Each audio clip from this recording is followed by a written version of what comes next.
Hey, good morning. This is Craig, the Natural Medic. I'm at Chaco Canyon National Historical Park here in northwestern New Mexico, up in the San Juan Basin. I'm looking directly across at Fajada Butte, famous for the sun dagger. There are several large rocks on top with petroglyphs. You can't really see it from here, but perhaps there's a better location further down that you can see it. Chaco Canyon is a very special place. It was a civilization hub for many of the ancient Puebloan people. Right here you're seeing some petroglyphs that were left here. Just a short walk from the visitor center. Looks like some human figures, maybe some plants. Looks like up in this area, Cocopelli figure. Gonna take a little walk up to Una Vida, which is an unexcavated great house uphill from the visitor center. Okay, this is the first part of the Una Vida. It's not a very far walk from the parking lot at the visitor center. I believe it was Lieutenant James Simpson that found this in pretty much it's in the same state that he found it almost 200 years ago. You've got some walls, you've got some structures that are still here, but it's been unexcavated. I think pretty amazing what they were able to do with primitive technology 1,000 years ago or more when this site was built. No modern engineering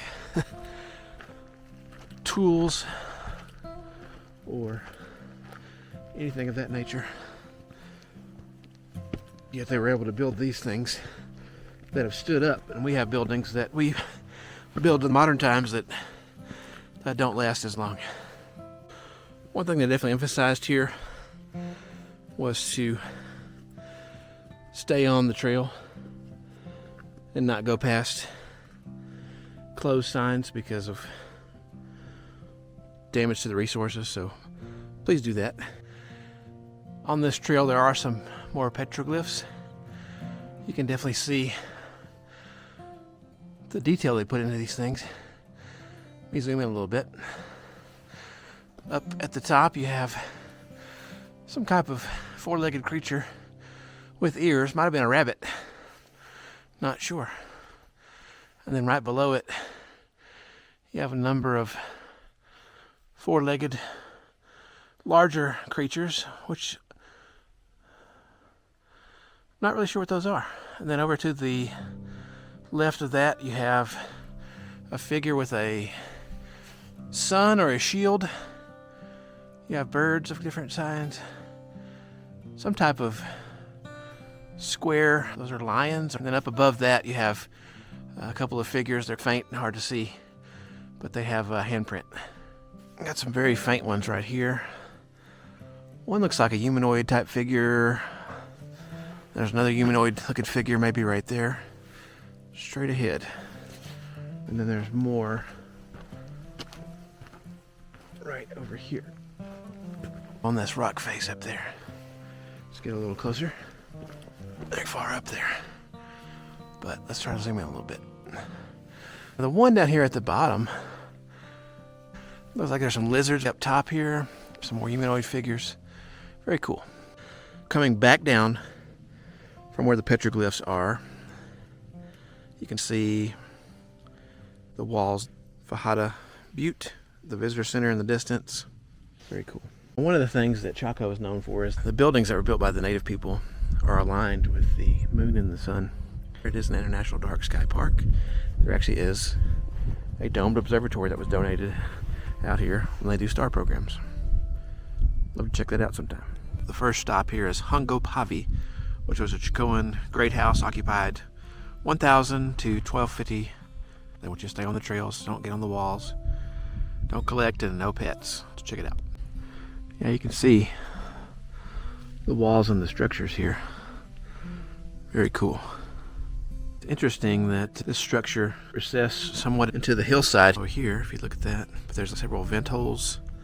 Looks like down here at the bottom there's some stick structures for support. And there's a little hole right there. Interesting. Like a little window. I wonder what they thought about when they looked out the window. Interesting, the contrast between the made structures and the rocks that are here. And it does say you can't climb on the rocks, but it doesn't say you can't touch the rocks, so I'm going to touch. There's some nice views to be had through these portals. I'd call them more like a portal. It's fascinating. This is still here after all those years. One thing you definitely notice is the intricate details. Like you can see the patterns. Just the rock repeating over and over the same layers to an extent. It does vary, but you've got some timbers that were in there for support. That's probably what some of those holes actually were. They just have rotted out over time. This is like the highlight of the park. There's two spots you can turn off to: Petrogylphs and Pueblo Bonito. Beyond Pueblo Bonito, probably gonna try to push past that a little bit. Maybe not all the way to the end, just have to see what time permits, depending on how the trail is, down to some petroglyphs and some other sites. First we're going to go to Petrogylphs. This one is much more extensive. It is huge. You can see some details where this is broken down. You can see the timbers on the top supporting the rock structure, and then further on that far wall, see the small doorways. People are not that tall in this area. Looks like there's a big Kiva structure over here. Let's go check it out. Very interesting. Oh wow, that's huge. So you have your ventilation area, you have several fire pits in there. As I've said before, Kivas were the early native people's church. It's where they did many ceremonies for religious purposes. You can see the structure of it really well. This Kiva probably is as big as the one that's reconstructed at Aztec ruins. But what gets me out here is just the silence. I'm going to give you a few seconds to hear the silence and enjoy it. Some more of those holes where the timbers were. You can see the details. Look at this rock, it fascinates me. How it was stacked. And there appears to be some mortar, but not a lot.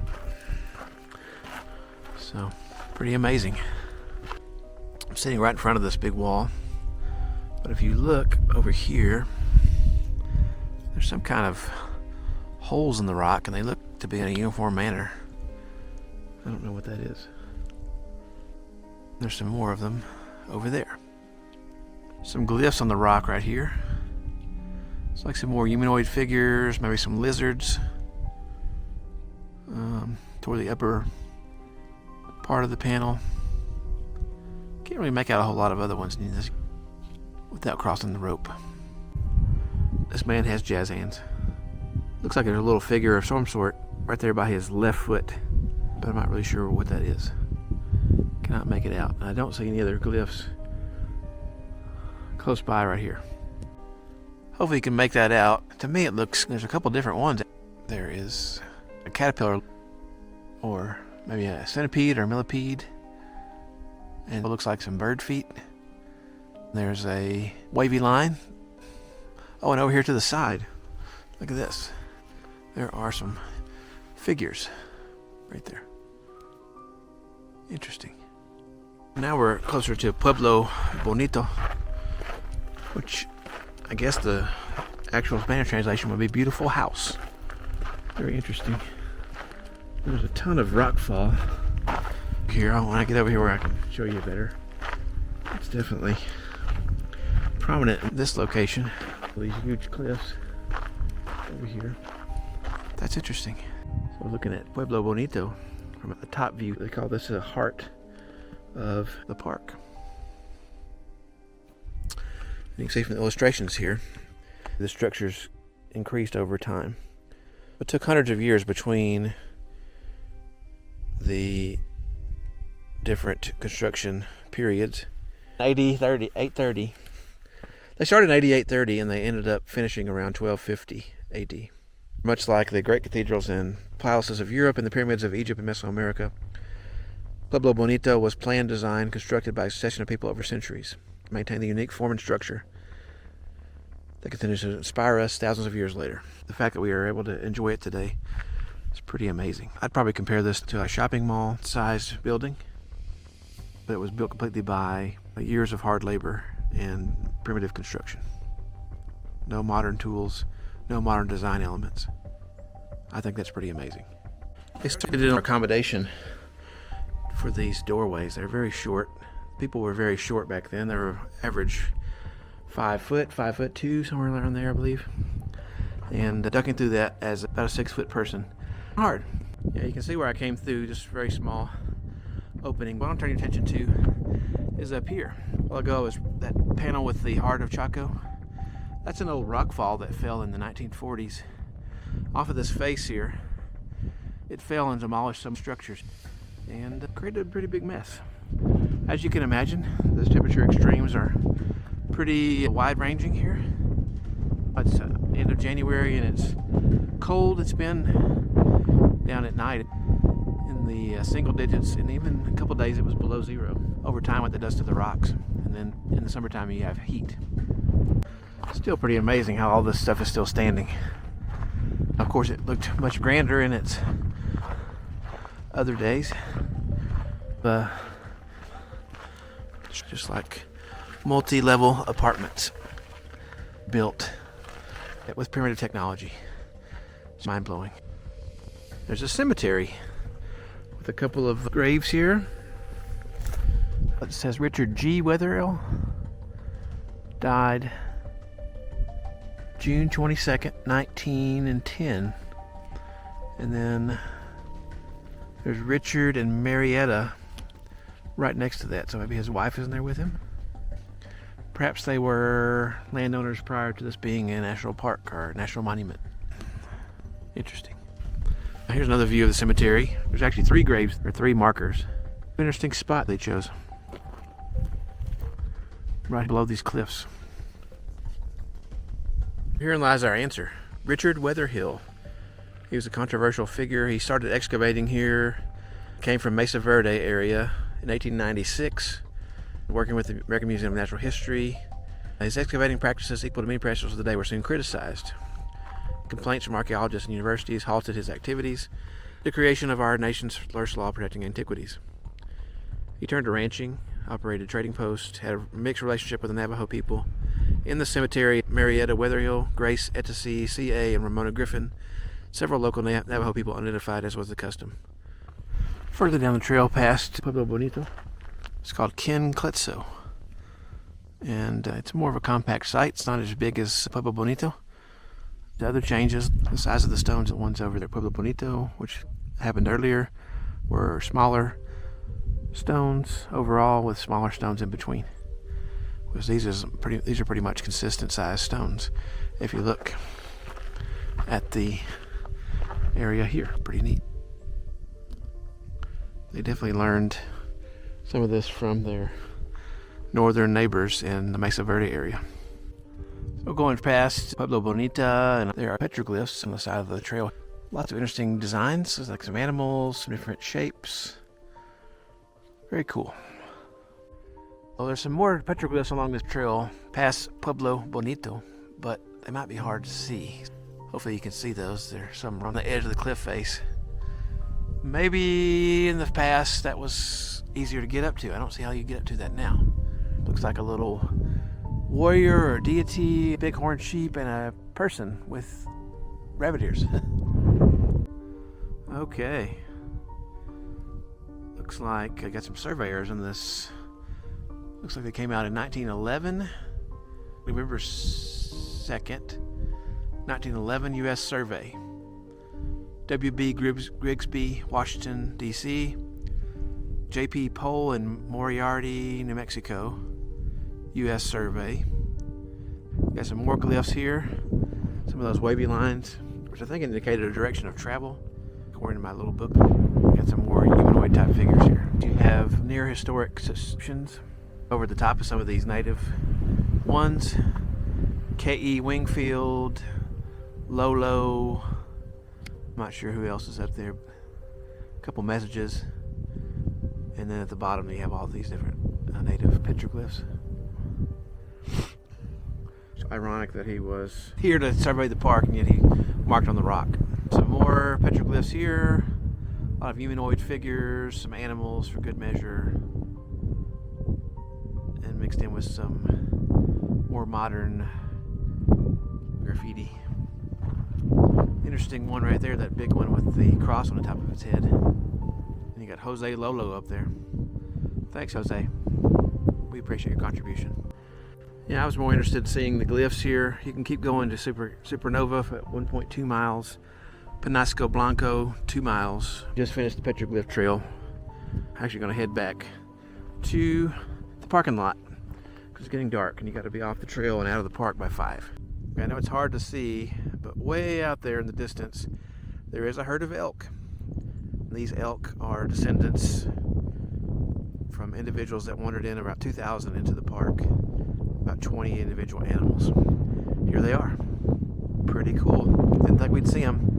And they're pretty far out there, so it's hard to make out details. But what a special treat. Walking the road back to the vehicle. This is Pueblo Arroyo, which is by Pueblo Bonito. See you there. Behind me is Fajada Butte. It's a well-known and sacred site to the native peoples. It's several bands of different layers of rock. On the very top, the Chacoans commemorated this movement of sun and seasons, the moon. Up there on the very top, you can maybe see it. Let me zoom in a little bit. There is what they call the sun dagger site. It's difficult to see from here, and I really couldn't see it through the scope. But it's supposed to be aligned with the sun during the summer solstice, the winter solstice, and the equinox.